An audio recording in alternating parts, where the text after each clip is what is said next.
So I'm going to kickstart with like this video, and I'm going to talk about just addiction. What is addiction? And I think that is something that the majority of the population, majority of the world actually don't understand, especially if they've not experienced it either firsthand or through their family. And even in some cases, even if they have experienced it through others within their family, they still find it very difficult to understand quite what addiction is. you know for me, it's a compulsion. It's a compulsion. We're talking specifically substance addiction, but all addictions work on the same premise, whether it be sex, gambling, OCD, whatever the addiction may be. They all work along the same principles, and it's a compulsion. It's a compulsion so great it takes over your whole life. I know for me personally, with my alcoholism, I thought about alcohol every second of every day. From the minute my eyes opened to the minute my eyes closed, I was thinking about alcohol. I mean, I'm talking like I had a great sleep here. In active addiction, I hardly slept. I woke up tired. I went to sleep tired. I woke up tired, But alcohol was constantly on my mind. It's all I could think about.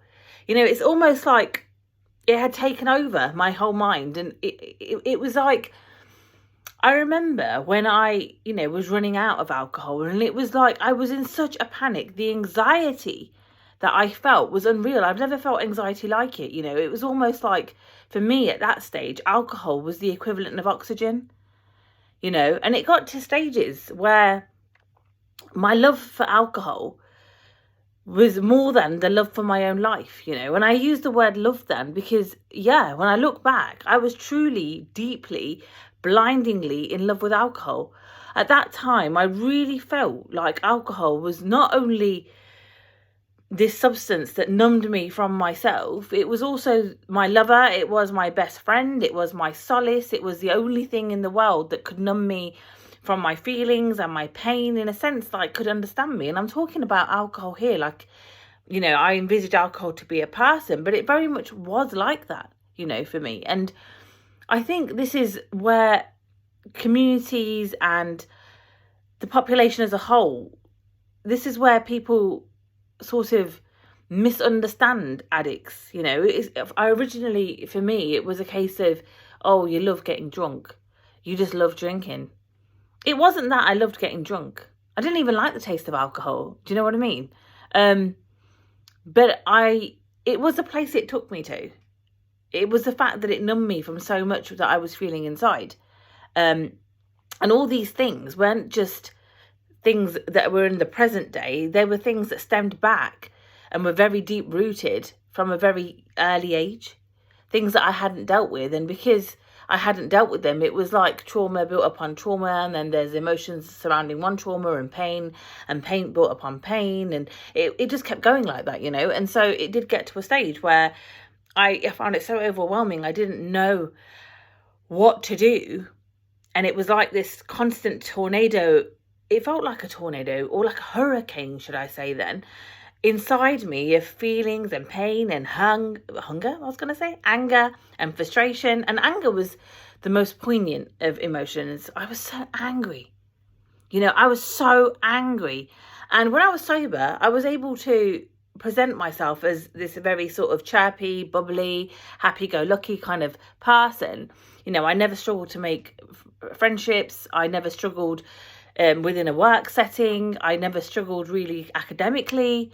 So it was really difficult for someone on the outside to see me and think, oh God, this woman has been through a lot and there's a lot going on for her, because I didn't present myself like that. I do have this very confident side to me, and I very much use this confident side as a mask for a lot of my life.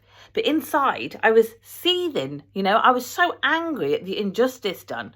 I was in so much pain, and I couldn't understand myself. I couldn't understand the behaviour of others. And it was when I drank that, the floodgates opened, and this anger just went off like a load of fireworks, and people were like, what the hell? Do you know what I mean? But for me, alcohol, I view it as very much like a person. It was it was a very toxic relationship, you know, almost like a domestically violent relationship, that once upon a time I felt like this substance was my everything. And now, sort of being in recovery, I can see that it was in fact stripping me of everything, you know. And alcohol kept me focused on myself, my problems, and the substance. You know, it was almost like a cycle. You know, I'd had these issues, so I'd drink to numb myself, but then the alcohol kind of emphasized these issues even more. I was depressant, you know, and then I'd be more focused on these problems, and I'd drink more to sort of numb myself, and so the cycle goes on, you know. And it affected everybody around me. But I think one thing that I did struggle with, and even now, you know, coming into recovery 4 years on, sometimes when I talk about people talking about other people who are in active addiction, it's so clear that there's such a lack of education around addiction. There's such a lack of education around the fact that it literally takes over your whole life. Why are you being like this? You've got kids. I'm a mother, you know, but I didn't have that capacity when I was in addiction. It had such a grip on me. It literally has a grip on you, you know. It's all you think about. You know, I'm quite a well-groomed person, but in addiction, I was anything but. I wasn't brushing my teeth for weeks, you know. I wasn't showering. I lost control of my bladder. You know, so I was just urinating as and when my bladder was full. And obviously, because I was drinking alcohol, that was quite often. So often my clothes would be soaked in urine, but I didn't care. I would often wear those same urine-soaked clothes for weeks on end, you know, because all I thought about was putting on my clothes, getting to the shop, getting the bottle, and coming back to the house, or going in the field, or wherever it was that I kind of felt that I could drink in peace. And to think that going from a person who's quite groomed to go into a person like that, it just shows you the grasp, the clutches that addiction or a substance can have on somebody, you know. And I've come out of addiction now, and I am again this groomed person, and, you know, a lot wiser for it. But I just sort of think that there is such a lack of education, and it's about time that we started educating the public. We started educating people within our communities. We started educating people in our own families about what addiction truly is. You know, when you're in it, you feel like you don't have a choice. When you come out of it, you see that you have a choice. But you also, when you come out of it, you kind of realised how much of a hold the substance had on you. Like, I do mentor a lot of people in active addiction, and when they're talking to me about, you know, the anxiety when the alcohol's running out, or if they've accidentally spilt the bottle on the floor, or when they're trying to hide the alcohol, you know, although I'm not in active addiction anymore, I can feel the anxiety within me. I can take myself back, you know, to when I was literally in their situation, and I can feel the anxiety that surrounded that situation.